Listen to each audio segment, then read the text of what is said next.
Welcome to the Eye on Annapolis Local Business Spotlight.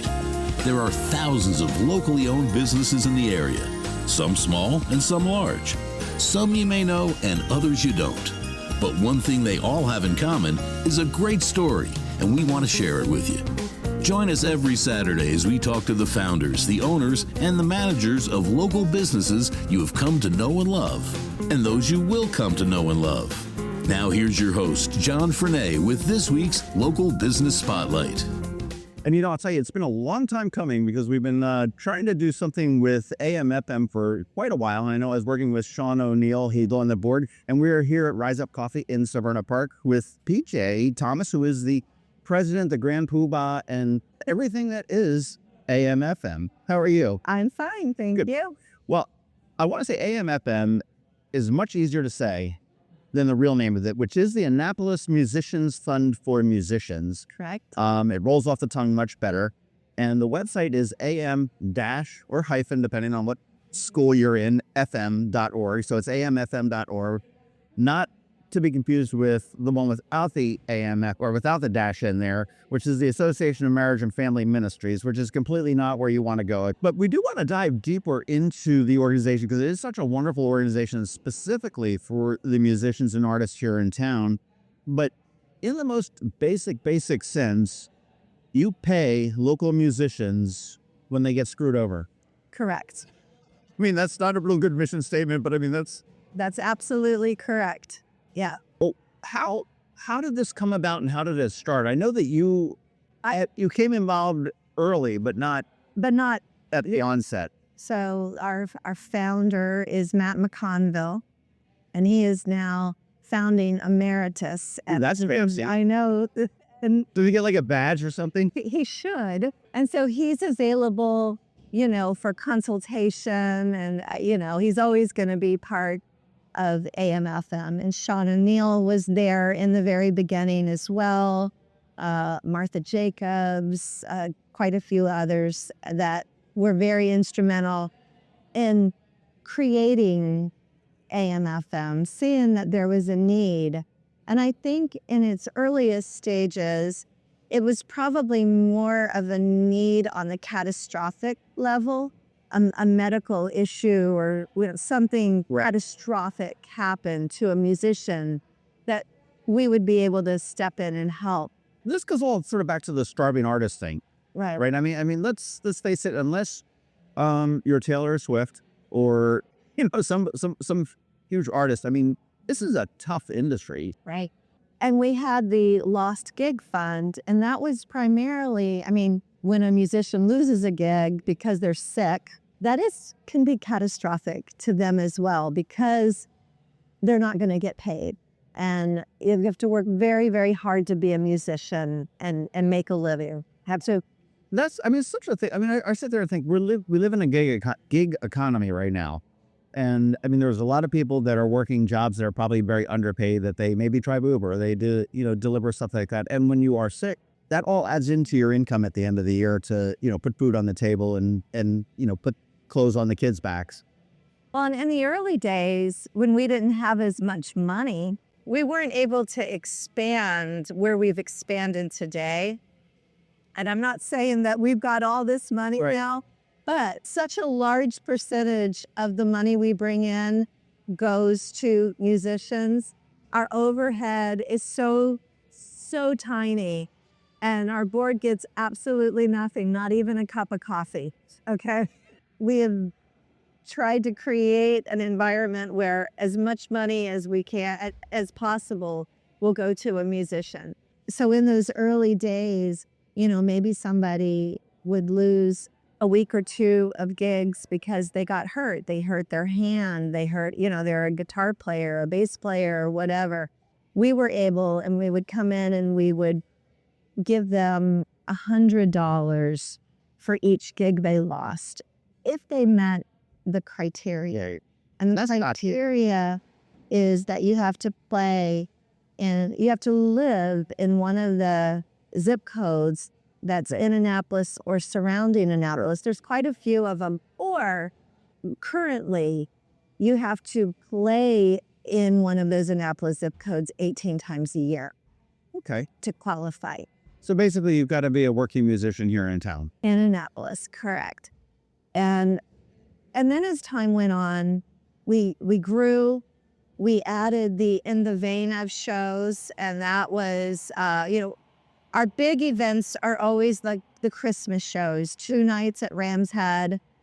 Then Sean O'Neill came up with the idea to have a show that featured an artist, and we've done a couple of genres before, but primarily an artist or a band, and you played an original song, and that is sort of in the vein of what they would do, or just have some sort of connection. That's the unwritten song. Exactly.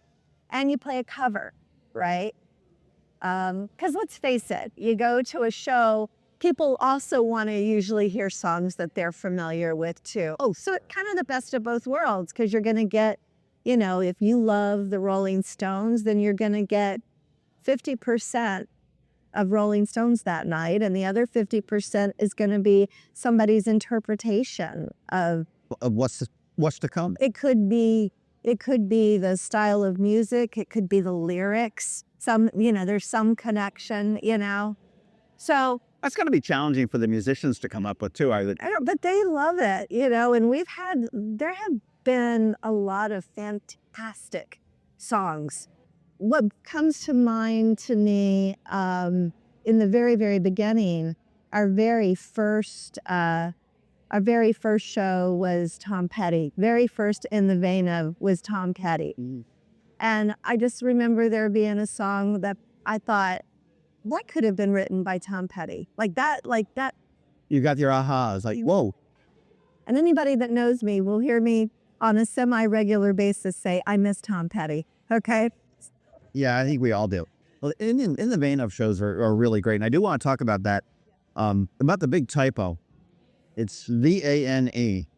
And we get How does that happen? we get less questions now than we did in the very beginning.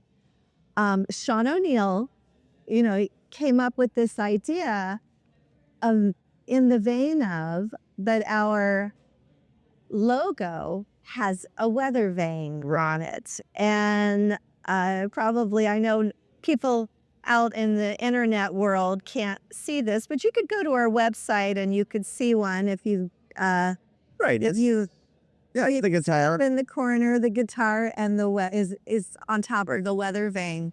And so weather vane is spelled VANE. exactly. And so just a pun on the words. Pun on the words. And in the very beginning, we would just be inundated with messages like, Hey, idiots, you misspelled it. but usually most people said it in a very nice way. Hey, by the way, In the Vein of is not spelled that correct. And then we'd have to explain how it is. And now we get fewer and fewer of, those questions that You started the movement. It did, right? So we do 3 shows a year, and adding those shows to our, yearly fundraising. Right. And, unfortunately, we've had to do some shows that have just paid tribute to an artist that has died. And we did another Tom Petty, and we did Prince. Prince, and we did probably our fastest selling show that we ever did. And that would include Christmas shows, everything. Right. Fastest selling show was a tribute to David Bowie. I do remember that one. Yeah. Yeah. I mean, and every musician wanted to be on it. And when we do a tribute show like that, it's all tribute. It's all covers. Yeah. Now, that sort of begs the question. Are you like the newspapers that have like a list of these are the artists that we think you might be doing shows for next year? I try to be so careful. I'm not going to ask you who they are, but I mean, do you have... We don't. Every now and then, somebody pops in my mind, and I'm not even going to say any of the names because I will kill that person, right? And so I don't even say the names. But every now and then I'm like, Oh, yeah, that could Put possibly that in the back of my mind. that could possibly happen, you know? I mean, if I'd had my way, I would have loved to done something for Chris Christopherson, you know? Yeah. So There's something, when you guys put those together, though, I mean, I know that, and I don't want to harp too much on their tribute shows, but that all comes together so quickly. so fast. And I mean, it's not like, okay, Tom Petty died 3 years ago, we're going to do a Tom Petty Yep. tribute show. It's there, it's raw, it's natural, and they're beautiful. And the thing that's so amazing about it, though, is like our texts will start flying in. Are you going to do a tribute show? Are you going to do a tribute show? You know, unfortunately, COVID put a little bit of a damper on some of that. You know, we lost a number of good people where you a go, lot of good people. Yeah. and you couldn't have shows. And we couldn't have shows. I mean, okay, we talked about lost gigs. So a musician can lose a gig, and I'm sure that's probably I know there's an unnamed venue that is notorious for just like, yeah, I don't think I'm going to be busy, so I'm going to cancel. And that really, I mean, that's really horrible to be able to, Yeah. you know, there is a musician that may be counting on that $100, $200, $300, $400, I don't know what they get paid for doing these gigs. Yeah. That's not there. It's not there. And And as we've said, it's maybe making your rent or your car payment was dependent on getting that $250 that a solo musician, $200 or $300 that they might have made that night. So the one, as we grew and as we were able to fundraise more, we were able to expand our lost gig application criteria, and it became not just from illness or emergency situations. We were also able to add double bookings, and that's huge. And we were able to add weather-related events, because in the early days, acts of Mother Nature, yeah, if it snows, what are you? double bookings were not included, and now they are. And that's where, I mean, it happens a lot. Does a musician need to register with AMFM? No. Or so, I mean, You just need to meet the criteria. okay, so if in some strange world I had some kind of musical talent, Yeah. I just moved into town, I played my 18 shows, You would qualify. I can, Or if you lived right in town, you wouldn't have one of those zip codes. You wouldn't have had to have played 18 times. But you need to be you need to be a musician. sure, no, It doesn't mean you can't have another job. no, that's beautiful. Oh, I mean, it all comes together to make that's awesome. I know you also do scholarships We do, and grants that are out. So I mean, Oh my God, it's been so many years now, but we started the Tim King Scholarship Fund, and Tim King was a beloved Annapolis musician, been around for a long time, and when he passed, we wanted to expand and do something different than just covering lost gigs or catastrophic type events for our musicians. And we decided to add this scholarship, and it's a yearly scholarship that's awarded to a student that is pursuing musical education. So whether they're maybe going to the Berklee School of Music, or they're going up to Towson that has a really great music program right here in the state of Maryland, the Peabody, there's a lot of options for them.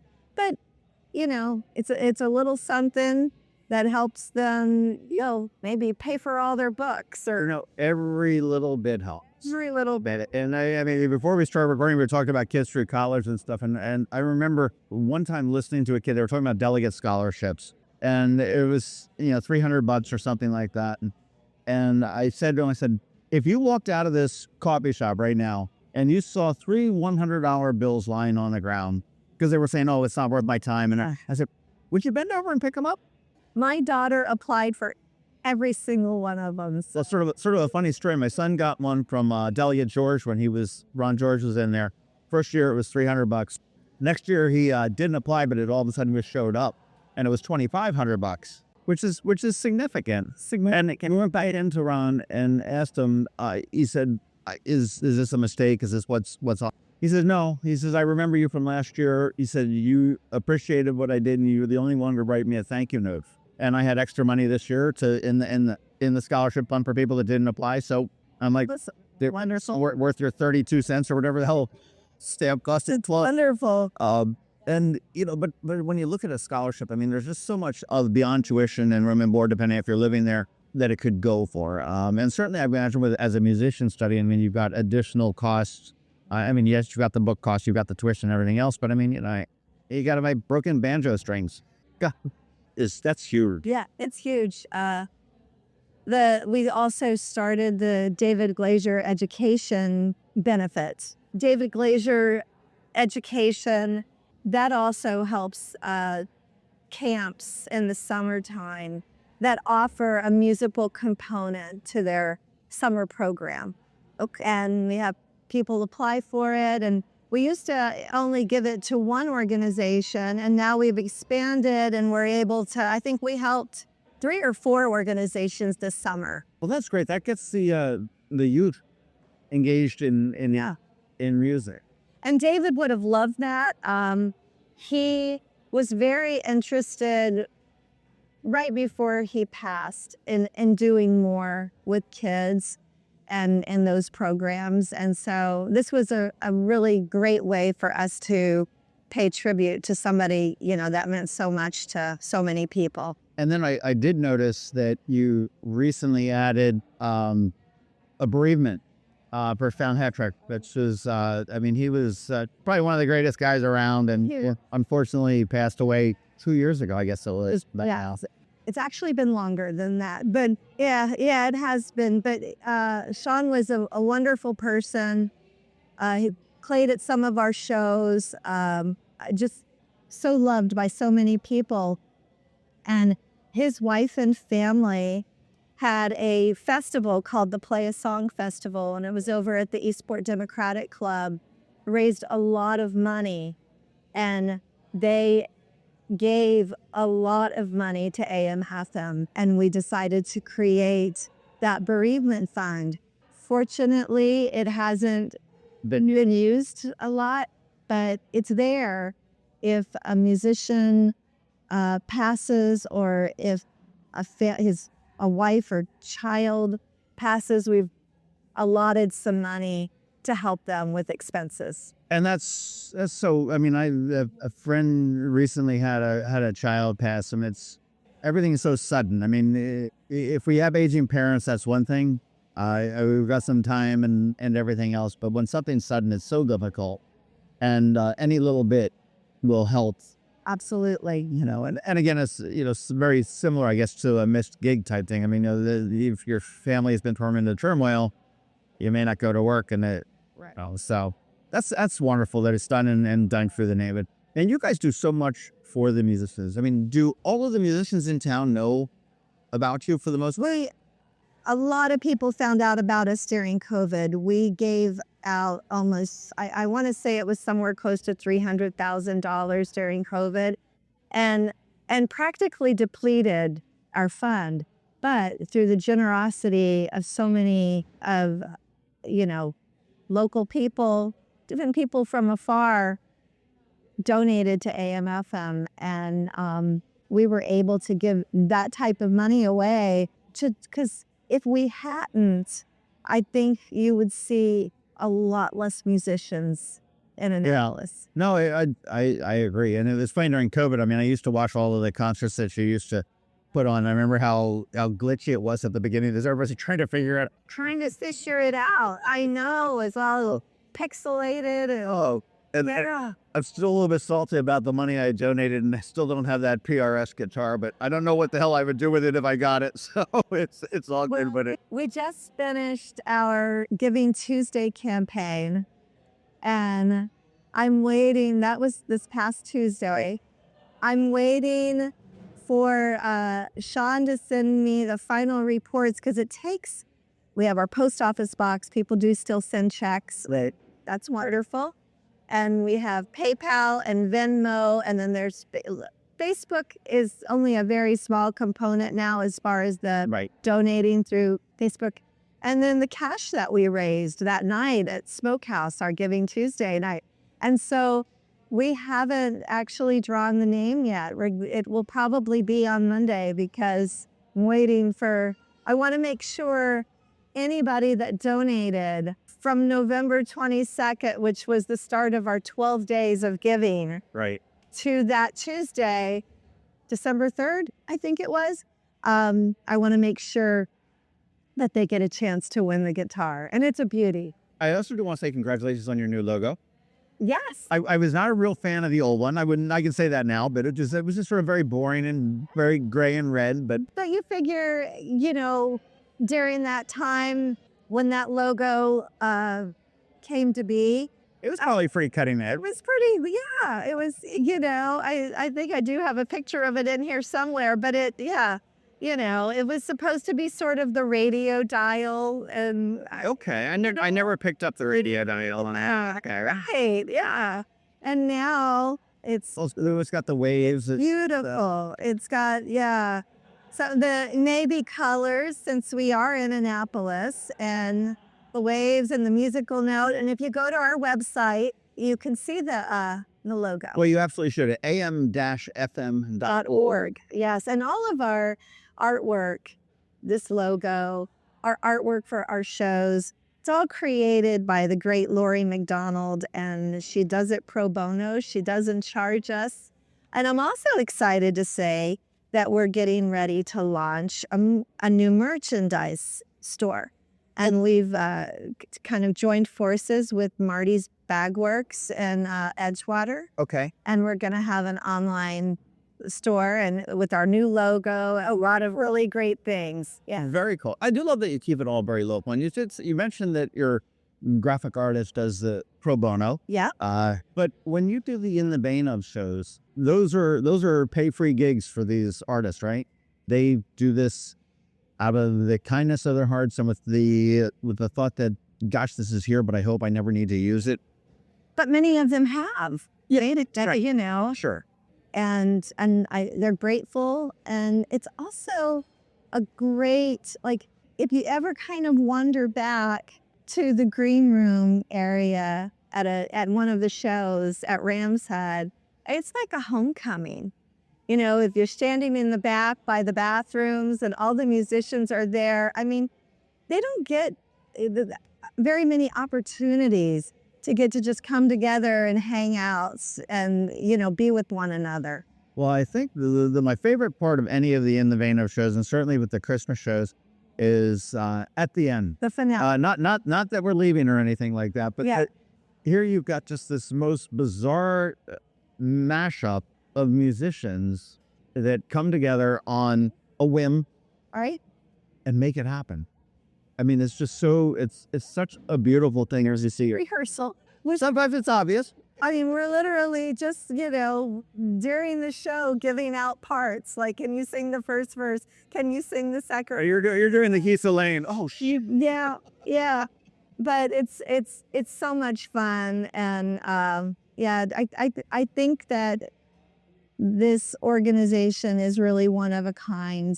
And that's why I'm so passionate about it. I mean, that was what I wanted to ask you is, as president, what's your why? Why are you here?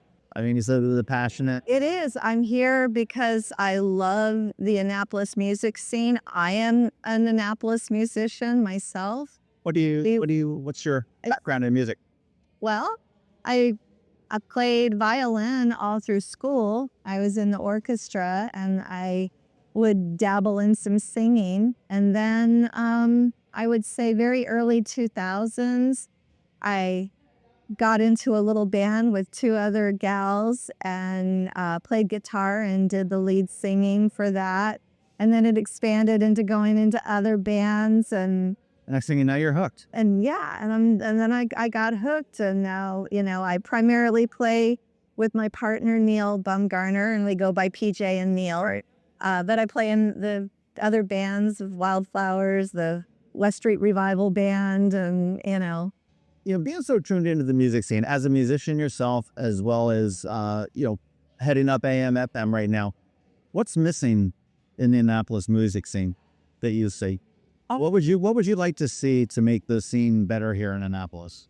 Well, that's a good question. The fact that there are double bookings, I wish that didn't happen. Right. For somebody to show up to a gig and be turned away. I mean, we are at least able to help them, but there's still that feeling that you get. Well, there's an injection. I gotta think it's Exactly. I mean, that's straight. And it happens. It absolutely happens. A lot of these venues are short-staffed, running with a very small crew. And so I do understand when it happens. When it happens often at the same place, that It's abroad. becomes, So I think that it's, Why does like double booking happen? I mean, is that two people booking somebody that? oftentimes it's two people, or sometimes it's just the fact that they maybe forgot to write down the calendar. that they booked somebody. Yeah. I mean, it happens, honestly. I don't think anybody ever would have done it, deliberately at all.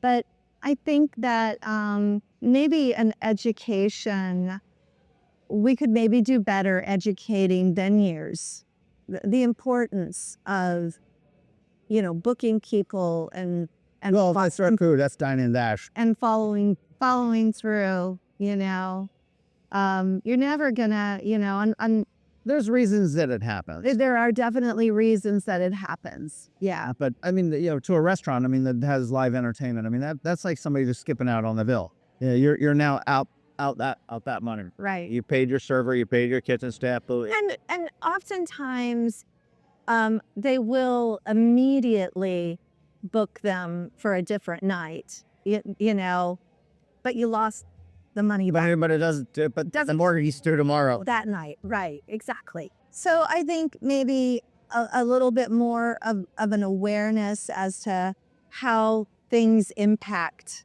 a musician. We try to talk about that a little bit at our shows, just to because I think a lot of times you just don't think about it. Like, I booked music this night, but there's a championship game. So we're going to cancel music, right? Like I said, I don't ever think that there's any venue that does anything deliberately. It really comes down to an education and how could some of these venues help out AMFM? Because we're in essence helping them. No, you absolutely are. I mean, it's a very tight, integrated ecosystem here, and everybody needs to work together. And how do we get the word out more? Because I think in our thoughts, when we think of local Annapolis musicians, we're thinking of the people that we can go see up and down Main Street or West Street or the city dot. Right.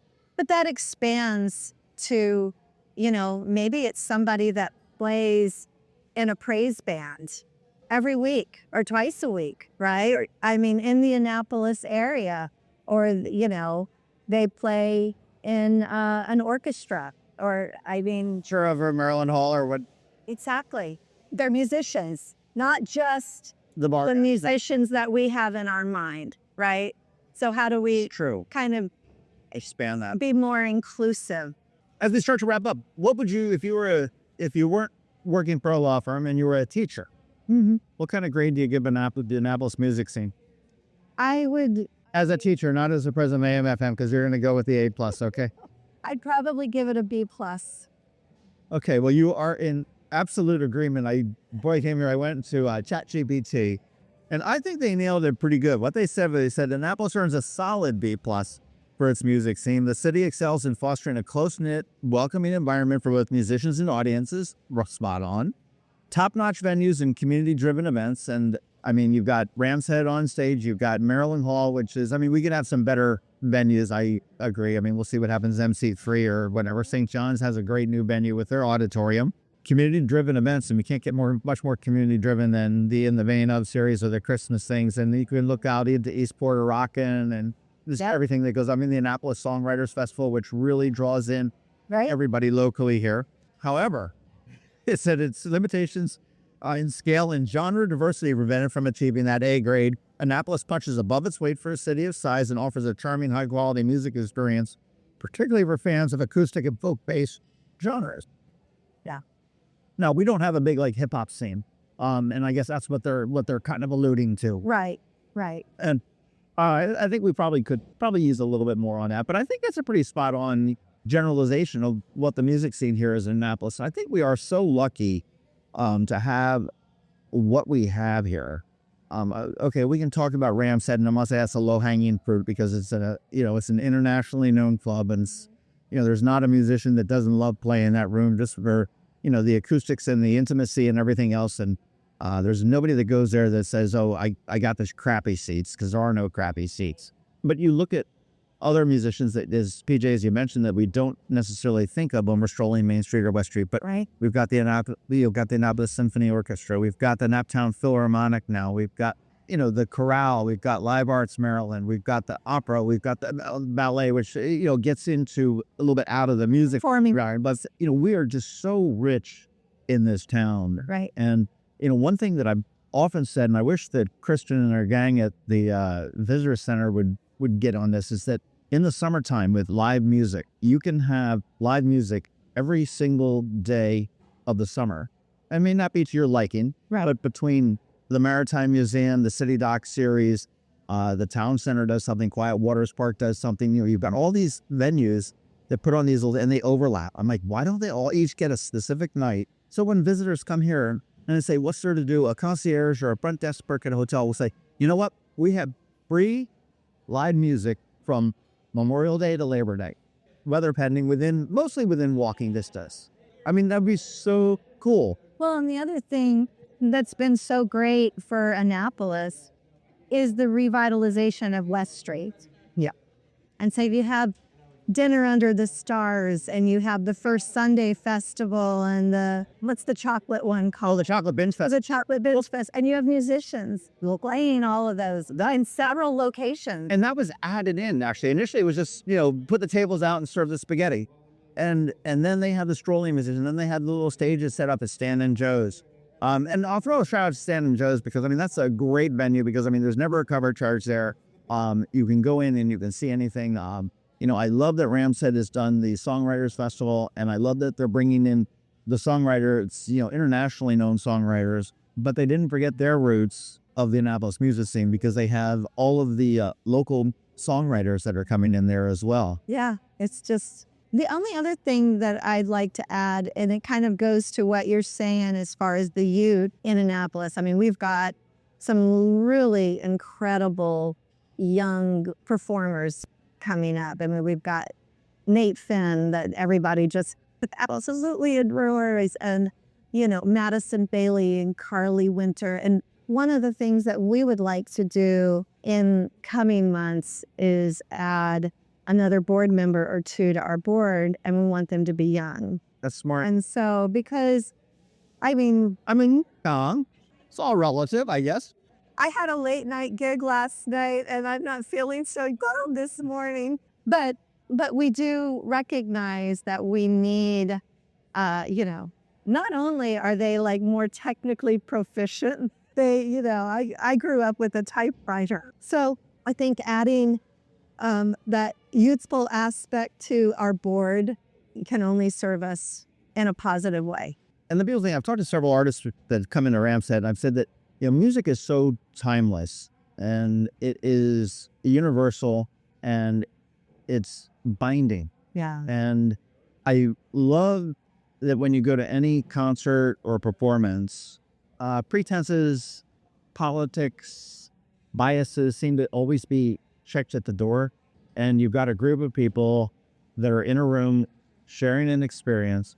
And it doesn't matter whether you're male, female, black, white, gay, straight, Republican, Democrat, whatever you want, purple, green, whatever. It doesn't matter. We're all here experiencing the same thing. And music is probably one of the only things in the world that can transcend all of that. And that's one of the reasons why it's so important to make sure that we continue to have music, that the music continues to evolve. You look at how timeless music can be. I mean, look at the resurgence of yacht rock. I mean, these guys are booked. Who would have thought Christopher Cross would have had huge hits in 2024? One thing that we didn't mention was the Songbird Festival, and that we have taken that collective under the AMFM umbrella. Oh, I didn't realize that. Yes, and that's recent. And there'll be some more information coming on our website about our sort of collaboration with them. Okay. Well, as Frank Sinatra would say, that's a bunch of broads coming together and playing music. Absolutely. Absolutely. And they're wonderful. Wonderful. Yeah. Jeanette Len and Laura Brino and Meg Murray and Dana Denise are sort of the core female musicians that head that collective, right? And Meg Murray was one of the founding board members of AMFM. Right. And it's been wonderful working with them. In January, we're doing a show. It'll be our third show, sort of working together with them, AMFM and the Songbird Collective. And it's going to be a tribute to Carole King at Ram's Head on stage, a matinee that's open to everyone. The first year we did Eva Cassidy. Right. And the second year we did Joni Mitchell. And this year it's Carole King.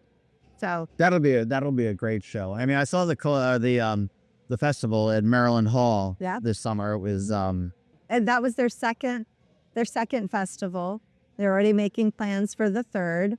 And so it's a great organization. It's a very inclusive organization. They're creating a safe place for women to perform. And so good on that. There'll be more information on our website about how we work with them. That's awesome. The most important part of this whole thing is how can we help AMFM? First of all, we can go to am-fm.org and donate. There's a big probably button there that says throw money my way. And anytime's a great time to give. But let's say you just don't have the means to donate, but you want to help. You can contact us. And there is a place on our website where you can send a message and say, I want to volunteer. So you do have some volunteer opportunities? Absolutely. I want to volunteer at one of your shows. How can I help? And I think that's how, when you mentioned earlier about what we could do better, I think that is another thing. We could bring in more volunteer opportunities because people, they love supporting us. They love coming to our shows. And I think there's a lot of people that would just like to help and have those opportunities. And that's an ideal way to support AMFM as well, is to go to the shows. Go to the show. Look for in the vein ofs or the Christmas shows when they roll around. We do a Fat Tuesday event at Stan and Joe's on West Street every year. That's called Party Groth. We do Cinco de Mayo-ish. Okay. It's always going to be the Friday around Cinco de Mayo. So sometimes it's Cinco de Mayo and sometimes it's ish. Right. And that's at the Eastport Democratic Club. And you don't need to be a Democrat together. It's not a political club, okay? It just sounds like it. Yeah. And so we have those events, and we put on other things, the Giving Tuesday show at the Smokehouse, and so. Most importantly, support local music. Absolutely. Get out and see live local music, whether it be in the bars or maybe in some of the performance venues, a Ram's Head show. That's the beauty of what keeps Annapolis robust. And if there's a tip jar out and a Venmo or a PayPal code, maybe throw the guys and gals a couple of dollars. True. Well, I will say at the end of the vein of shows, when the bucket gets passed around, come in with a pocket full of cash and toss it in there. And when the number that you threw out when you told me that you helped musicians through COVID to the tune of $300,000, that is just absolutely huge. And I realize that you weren't replacing anybody's salary with that, but it really is enough just to get them over the hump, or over the next hump, if you will.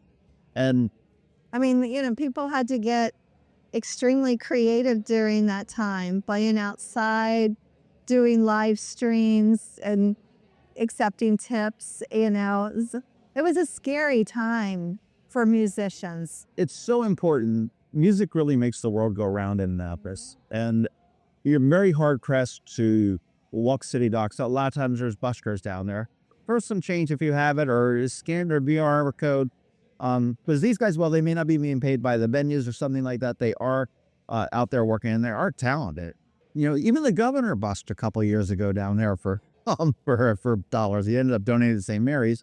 But support local music any way you can, whether you attend an AMFM show, whether you attend one of the festivals that are in town. Certainly you can go to am-fm.org and donate. And I want to thank PJ Thomas for not only coming out after a rough night in the late gig on a Sunday morning of all times.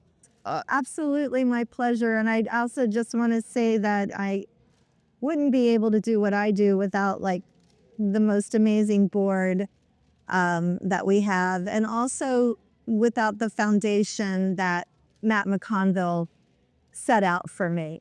Well, you guys are doing incredible things for musicians, and I think I can't wait to see what you do with the Songbird Collective and what's coming down the future with Carole King. And it'll be a wonderful year. Get out there and support them, and thank you very much. And I guess Happy New Year. Thanks for listening to this week's Local Business Spotlight. Please make sure to visit eyeonannapolis.net for all your local news, events, and opinion. And in case you haven't already, please subscribe to the Eye on Annapolis Daily News Brief, where we bring you all the day's local news direct to your phone, tablet, or computer in about 10 minutes. It comes to you at 6 a.m. every Monday through Friday, and you can subscribe on Apple Podcasts, Google Podcasts, or wherever you get your podcasts.